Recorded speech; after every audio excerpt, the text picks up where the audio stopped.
আজকে আমাদের কর্মসূচি ছিল রাজ্যের তরফ থেকে যে প্রতিবাদ করার জন্য প্রত্যেকটা যে মণ্ডলে 2 ঘন্টা করে রোড ব্লক করা আমাদের কর্মসূচি ছিল।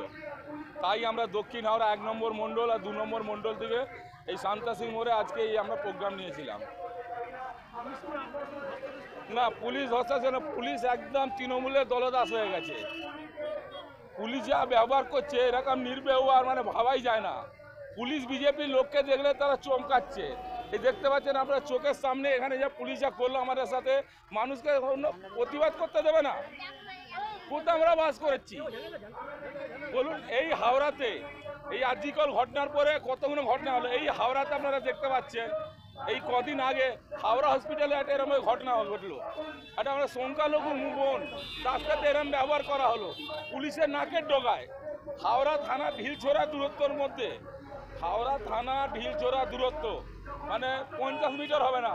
এখানে সিপি আছে, সিপি অফিসের সামনে কমিশনার বসেন, উনি যতবার বেরোন যান ততবার উনি হাওড়া হসপিটাল দেখতে পান, কিন্তু তার চোখের সামনে কলকাতার পুলিশের সিট ডালা ভাঙা, হাওড়া পুলিশ হচ্ছে কানা, চোখে দেখতে পায় না। আমি হাওড়া সিটি পুলিশে যিনি কমিশনার আছেন, যিনি হাওড়া থানার আইসি, তাকে আমি ভাবছি চোখে একটা কোনাকে চশমা গিফট দেবো যেন চশমা পরে উনি ভালো দেখতে পারেন।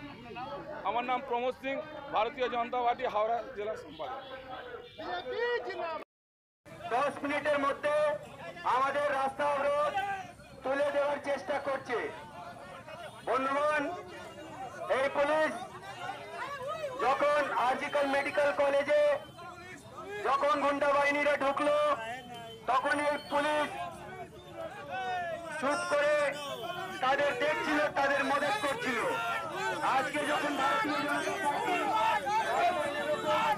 তখন পুলিশকে